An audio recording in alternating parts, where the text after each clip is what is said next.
You think your cruise fare is a total cost? Think again. The ticket is just bait. The real money is what you spend on board. We're going to break down how cruise lines use psychology to separate your money from your wallet. And we're going to show you some ways to avoid those. We're Adam and Mary from Hollett at Sea, and welcome to our new backdrop. Very temporary because it's Halloween time and cold here in Ohio. Yeah, so if you could do us a big favor and hit subscribe, give us a big thumbs up, because this video right here could literally save you hundreds of dollars on your next cruise. Where do cruise lines really make their money? Base fares often don't even cover the cost of your voyage. It's the onboard spending where the cruise lines make 30 to 40% of their extra revenue. According to The Hustle, the average passenger spends an extra of $650 between upsells and onboard purchases. Yeah. Beverage programs alone make up 1/3 of cruise revenue. Whew, it's a lot of drinking. So this model now mimics airlines. They give you a low entry price. Everything else is a la carte, according to Business Insider from 2023. These are some of the psychological tricks that they use, but we're going to show you how to outsmart them. The first trick is anchoring. So what a cruise line does in anchoring is they'll show you this giant premium package at an exorbitantly high cost, and then they'll show you a low package with barely anything in it to get you to entice you to buy that medium level package. So how to beat it? Calculate your actual costs and what you're actually going to use. Sometimes that middle package isn't for you. Another trick they try to use is scarcity and urgency. You've all seen them. Book now. Yeah. Price ends at midnight. Only 2 rooms left. That's right. So don't fall for that. Just wait 24 hours. There's another sale going on. And guess what? The price doesn't change. They just change the terms of the sale. It almost always works out to the same price. Our kids learned this on the first cruise because they have all these sales, especially the first day. They have a sale this day only. And so they went and bought jewelry and different things that they thought was such a great price. Then the next day they went and it was even cheaper. And by the last day, they were basically giving it away. So yeah, definitely don't fall for those, this day only. Be patient and wait. Yeah, they're playing on your FOMO, the fear of missing out. Yeah, the all-you-can-drink illusion. Right, and generally you end up paying way more than what you actually consume. And you can easily beat this. Linked down below, I'm going to have a link to a pricing calculator for cruise drinks. And also at hollettsatsea.com, there's a link there. I'm going to put a link tree up here with a link directly to it, as well as some other resources. And I'll put that QR code back up there again at the end of the video in case you miss it. If you do decide to get the drink package, take advantage of the higher end cocktails, especially if that's included in your drink package. We always wait until the evening when the later, like on Carnival, they have the Alchemy Bar, which is a high-end cocktail bar. Celebrity has their martini bar. They use higher-end alcohols, and so you at least feel you're getting a little more value. Even out on the pool deck, you can ask for the top shelf liquor if you're doing that. But if you're gonna just sit and drink beer, I mean, it may not be worth it. So you definitely need to check that calculator out. You need almost 7 to 8 cocktails to break even generally. Another trick they use is a reciprocity trick.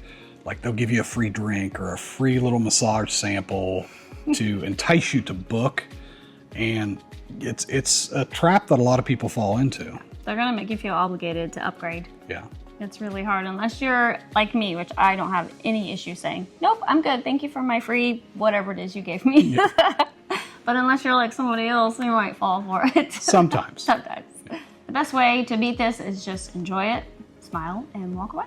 They like to use option framing and decoy effect. Right. So they'll put like gold in front of it to make it feel like it's premium, or they'll put premium in front of it to make you feel like you're getting some really high value for it. So ask yourself, would I buy this outside of a package? That's one way to kind of help get you in the frame of mind to not fall for this tactic. And the last one is drip pricing. So they entice you with a low base fare, then gratuities stack in there, Wi-Fi stacks in there, bottled water stacks in there, and all that starts to stack up. So to combat this, read the fine print, because it breaks all that cost down. Or just know going in that those cost extra. Yeah. Or talk to somebody who has cruised before, or watch our videos. We Yep. share a lot about our experiences on cruises, and we give a lot of tips of what to expect when you go on a cruise. So they also use a tactic called the invisible money trick. So we all know you get a set sail card, or if you're Princess, you get a medallion. And what that does is that psychologically separates you from your cash or your wallet. You just put everything on this card or this medallion. Which, just in case if you didn't know, they don't take cash anywhere. Right. Or your card at any place on the ship. Everything is on either the little medallion or the little card, or now they even have like little watch bands that are Right. It's all tied. incentives. So all of that is done with that. And it ties back to a credit card or a debit card. And you are physically removed from that pain, that physical pain of handing cash over. Studies have shown that 30 to 50% increase in spending by doing this to you. So just be aware, check your app, check your account regularly. I do it every morning, every night. Yeah. And if I'm sitting and waiting on a drink at a bar, if there's a small line, I'll get on that app and I'll check it. And I'm kind of anal about it, just because if I see anything that I know I didn't purchase or Mary didn't, then I'm at guest services pretty quickly trying to figure out what's going on there. So just keep an eye on it. Like, I prepay all my gratuities as well. I also, if I know we're going to have a drink package, I'll go ahead and get that ahead of time, save some money. If we don't get the drink package, we put a pre-decided amount on our card, and once that's done, we're done. Right. So we'll go in with cash. We'll go to guest services and put it on our account directly, and I'll keep track of that. So when it's gone, it's gone. You just have to be disciplined with that, or you can fall into this trap of Because overspending. it can be so easy. Be like, just put it on my card. Just Yeah. put it on my card. Nothing kills that beautiful last night sunset than seeing a bill longer than your cruise itinerary. So a small little hack, if you don't want to buy an alcohol package and you want to save a little money on alcohol, you can go to an art auction. Don't spend money there. That's another trick.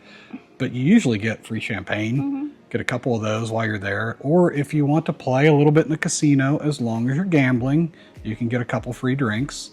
And Sometimes the captain's party, Yeah. they give you a couple free cocktails. yeah, so there's a couple of those.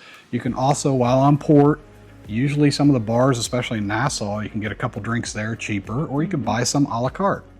It's another option if you're not going to spend. Usually for two, a package is upward of $1,200, $1,300 Sometimes, yeah. for on a longer alcohol cruise, for the yeah. longer cruise. It varies by ship, itinerary, destination, etc. But Some of your excursions you can book. They have all-inclusive for the full day, and you get unlimited drinks, as well as you can get a day pass to one of the resorts. That includes all your drinks as well. So that might be an option. right, but on a private island, some private islands, most of them allow you to use your drink package. I think NCL, I just heard today that they just shifted that away. The drink package doesn't work there, which is ticking a lot of people off. And I've heard of a couple other cruise lines that on their private islands, the drink packages don't work there. I do know MSC's works just fine on Ocean Cay. It works well there. I think Carnival's Princess Cay's works just fine as well. Just juggle that around. Again, use that drink calculator linked below in the description. Some other upsells that they'll get you with beyond the bar is Wi-Fi packages. They're generally tiered. And then the more tiers or the more devices you add, the higher the price. So you got to pay attention to that. Spa packages, another one they can nail you with. A lot of the onboard shops are duty free. Well, they get that money out of you anyway because they pump up the retail price on it. Now, I will say, some days they have like a boardwalk, like out on the side Like a sale, sidewalk sale, and or- they will have some cheap stuff. It is cheap stuff, but I know I've bought a couple cover-ups from it for like $10. So, I mean, there are sometimes good deals, but for the most part, They're there to make money. yeah. And also be careful of those daily gratuities. They'll start tacking on, and then there can be service fees as well on some of the drink packages of the gratuities already built into it. So make sure you budget for that. Again, pre-purchase before you get on the ship. If you purchase on the ship, you're going to pay a lot more money. They usually have a Black Friday deal, which is coming up. So check your cruise line and see if they have that as well. Room service. has now got a fee attached to them generally. The mini bar in your room, that's not free drinks, that costs. I also just heard today that NCL on a second entree, they're charging you $5 and $10 for the extra plate, which again is ticking off a lot of people. Usually most cruise lines, it's your third and fourth plate before they start to charge a little bit of extra. If you're still hungry and you, especially on NCL, go to the buffet. Go to the buffet, go get the free pizza or the free ice cream. You can usually get all the appetizers and desserts you want, so you fill up that way if you have to. And a lot of cruise lines also allow you to bring on a bottle of wine per person, per cabin, up to 2 per adult. So if you're just one adult with some kids, you only get 1 bottle. Yeah. So that's one way you can kind of help combat that. Again, check your app or your cruise line app, or in your room usually on the TV, you can check your account, your spending account. Set a cap. If you want to stay within budget, put cash, like we spoke earlier, onto your onboard account. Once you hit that, stop. You're done. And if you pre-purchased like your drink package or your Wi-Fi package or spa package before you get on the ship, kind of keep an eye on that price. If it drops, you can generally cancel it and rebook it at the new sale price that they have advertised. Once you get on board though, it's locked. And again, don't buy them on board because you're paying full price. There's no sales. Stick to the free fun. There's so much free fun. You can do the games, the trivia, there's poolside games and entertainment, free pizza. I mean, there's so much free stuff that you really don't even have to spend anymore. And ice cream. And ice cream. Cruise lines are masters of psychology, and they are very good from separating you from your cash, your money, your cards. But now you know the secrets of how to beat it. Stay smart, sail happy, use that drink package calculator to help you stay within your budget. And if you found value in this video, please again subscribe, give us a big thumbs up, and share this video with other cruisers that you know that are about to go on a cruise so they don't fall into these traps. And do us a big favor too, if you go to Hollett's at Sea, I'm going to put that QR code up here with a lot of different resources. We've got fun shirts there. If you know, you know. And there's also a free cruise packing list there. And if you would like to plan a cruise or book a cruise, I'm a travel agent and I have a form there you can easily fill out that will help me find the best cruise for you and your family and help save some money for you. And we thank you so much for joining us today, and we'll talk to you next week. Bye. Bye.